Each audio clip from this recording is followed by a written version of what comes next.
Yohanes kah? 2 Yohanes kah? Atau 3 Yohanes? Yohanes 11. Ini Alkitabnya loh Bang. Abang coba buka Alkitab di situ. Masa Abang? Yohanes 11 abangku, Yohanes 11, bukan 1 Yohanes, bukan 2 Yohanes, bukan.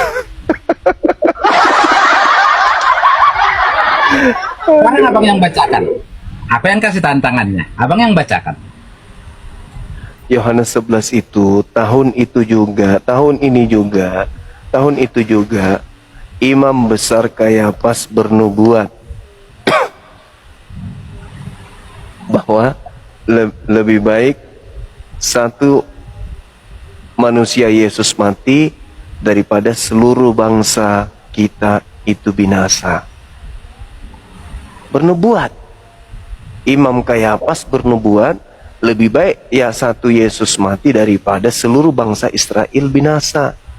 Abang tidak termasuk sekte marga Simbolon, tidak masuk di situ. Jadi Saya termasuk itu Bang. lah, abang dari mana sekte Yahudi, bagaimana ceritanya?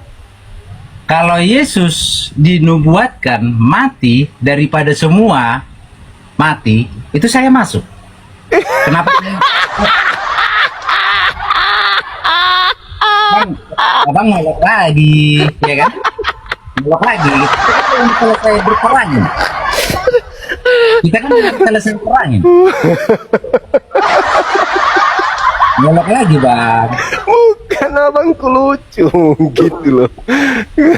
Abangku kan Yesus itu dinubuatkan mati untuk bangsa Israel. Abang bangsa Israel.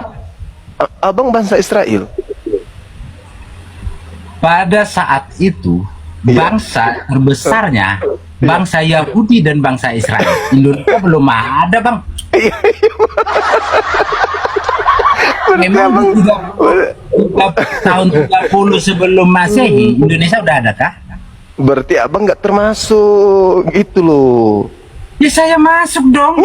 Makanya saya hidup hari ini. Saya hidup hari ini karena di karunia dia. Saya hidup hari ini. Goyang alisnya bagus tau, goyang.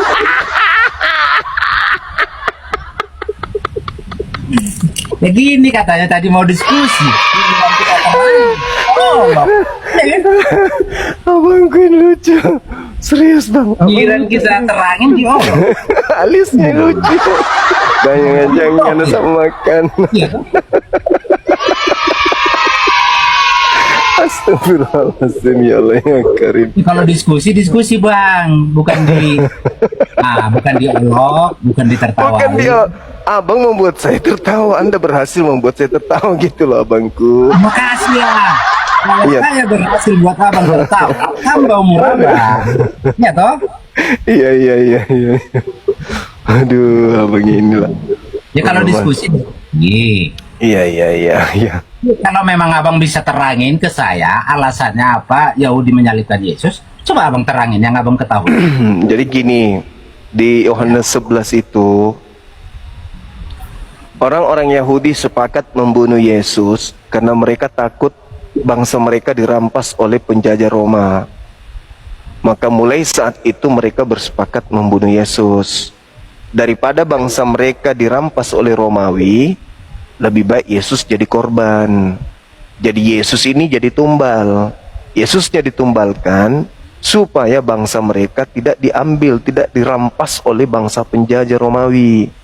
Itu tertulis di kitab Yohanes 11 nomor 45 sampai nomor 57 gitu abangku.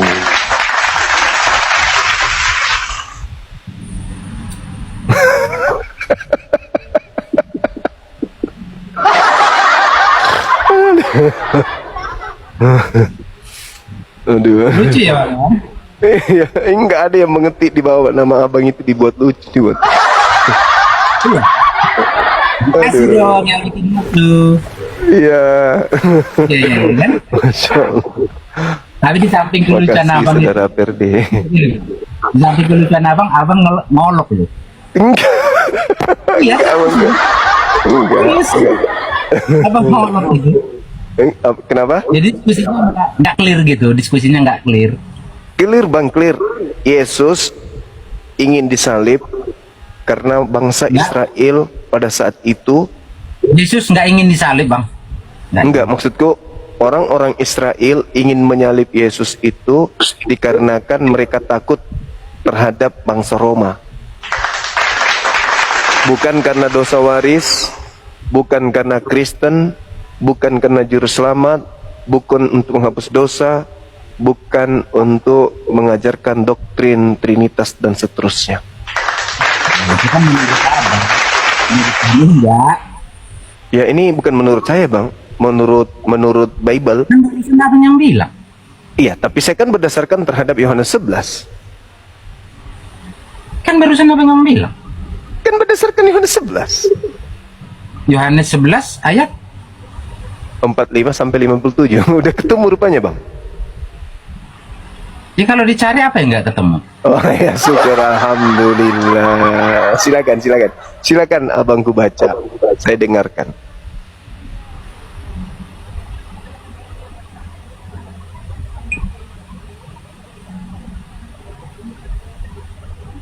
Jangan baca dalam hati.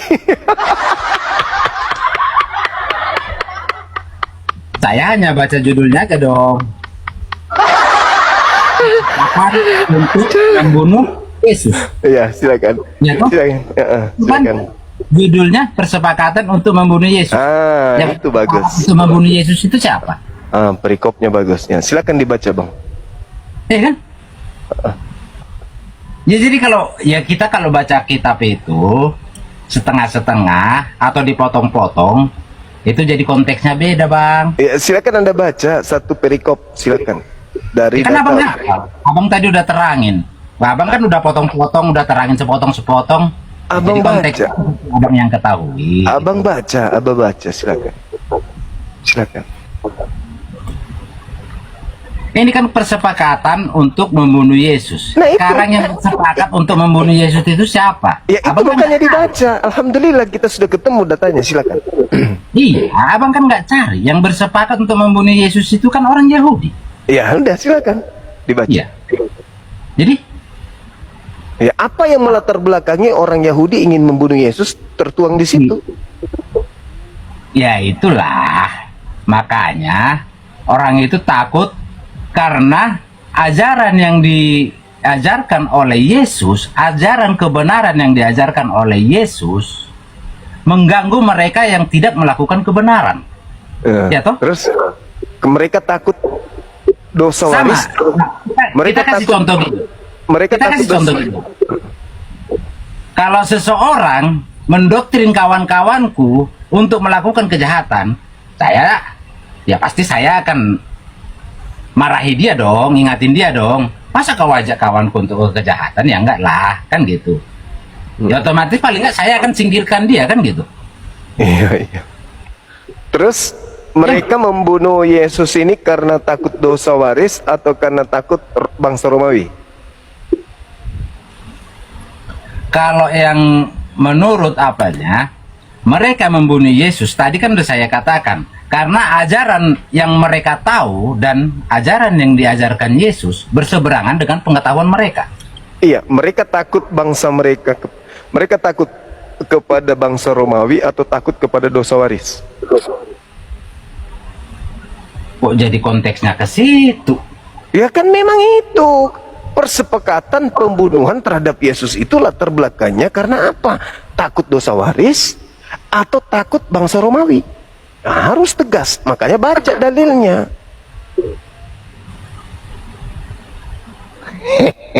Nggak jelas. Kalau sebenarnya gini bang, ini aku Gimana? dapat poin super loh dari abang. Poin super Alhamdulillah. gimana bang? Apa itu? Kayaknya gini, saya sebagai orang Kristen, jujur saya bilang, saya kurang paham mengenai Alkitab. Menurutku, abang lebih paham mengenai Alkitab. Jadi cocoknya abang jadi Kristen aja. Ya enggak? Kalau saya jadi Kristen kosong nanti gereja bang. Memang abang mau ngajarin apa di gereja? Kok jadi kosong gerejanya? Ku ajarin isi Bible sampai mereka keluar semua dari Kristen pasti. Gitu. Memang abang ajarkan yang dari Bible itu ada dari Bible yang saya ajarkan bahwa ternyata penyaliban itu karena ketakutan bangsa Israel, bangsanya dirampas Roma, bukan karena dosa waris. Mungkin untuk minggu ini abang khotbah itu. Apakah minggu kedepannya abang khotbah itu lagi? Tetap aja, karena semua rentetannya ke sana.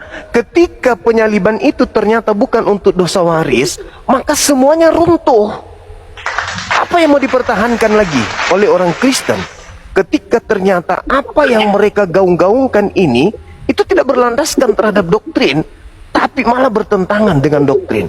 Ternyata kekuatan Kristen itu rubuh hanya dengan materi sepele ini.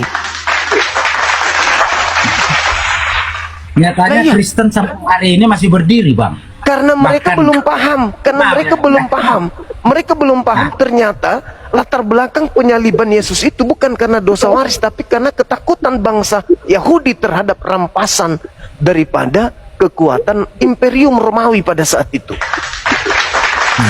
Itu juga nilai plus abang. Iya, jujur. Nilai plus abang di situ. Abang lebih paham Kristen daripada saya, daripada kami Kristen-Kristen yang di bawah ini. Betul. Jadi sebaiknya itu, abang masuk Kristen aja kalau menurut. Nah, itu makanya jawaban saya. Kalau saya masuk Mungkin Kristen, maka gereja akan kosong, Bang. Gereja akan kosong kalau saya masuk Kristen. Karena saya dengan leluasa masuk ke gereja-gereja mengkhotbahkan isi Bible itu sendiri kepada jemaat gereja. Nah, kalau saya masuk Kristen, saya masuk ke gereja mengkhotbahkan ini, maka semua besok orang akan ke masjid untuk ibadah, sholat. Loh, abangnya udah di gereja, ngapain kami ke masjid? Kami kan ikut abang. Iya, tapi ajaranku kan saya luruskan. Apa yang ada di Bible saya luruskan. Ternyata Yesus itu Muslim, bukan Kristen. Abang meluruskan yang benar, kok kami jadi lari? Kalau abang meluruskan yang benar, abang meluruskan yang benar. Karena Yesus itu tidak mengajarkan Kristen. Iya, pertanyaannya gini. Kalau seandainya abang berkhotbah di gereja, abang mengajarkan kebenaran apa kebodohan atau kesalahan? Saya mengajarkan kebenaran. Kalau abang mengajarkan kebenaran, maka kami Kristen yang di bawah ini, satu pun, setengah pun, tak akan keluar dari gereja. Justru karena saya mengajarkan kebenaran, makanya semua kalian akan keluar dari gereja dan gereja akan kita rubah menjadi masjid. Oh, kalau abang yang merubah, untuk apa lagi kita bertahan kepada sebuah keyakinan? Bagaimana kita mau menetap dalam sebuah keyakinan yang tidak berlandaskan kepada kebenaran? Tadi katanya abang mengajarkan kebenaran. Ya, kalau mengajarkan kebenaran berarti meninggalkan ajaran Kristen. Abang mengajarkan kebenaran. Ya, karena kebenaran itu bukan di Kristen. Gimana abang ini? Jadi kebenaran di mana, Bang? Kebenaran itu ada di ajaran Yesus. Kebenaran ada di ajaran Yesus. Sementara Yesus tidak mengajarkan Kristen. Terus Kristen ajaran Paulus. Kristen Paulus. Paulus itu kan juga. Kenapa Paulus tidak pernah membuat mujizat apa sejenis apa pengajaran untuk ini tuh? Kenapa kata siapa? Paulus itu ahli mujizat. Paulus itu. Iya, maksud saya. Kenapa semua ajaran Tuhan Yesus yang dibesarkan di Kristen? Itu bukan ajaran Yesus, itu ajaran Paulus. Jadi ajaran Paulus. Ya, iya dong. Kok jadi ajaran Paulus? Lah, mana ajaran Yesus yang Kristen lakukan? Satu aja. Jika kamu berbuat baik kepada orang yang berbuat baik kepada kamu, apakah kerjasamamu? Lah, itu ajaran semua orang. Ajaran baik itu ajaran semua orang. Orang Hindu juga mengajarkan baik, Buddha juga mengajarkan. Yang saya pertanyakan ini, ajaran Yesus yang dipraktekkan Yesus yang dianut oleh Kristen hari ini itu yang mana? Satu aja. Yang dianut orang Kristen sampai hari ini Yaitu Alkitab kami, ajaran Tuhan Yesus.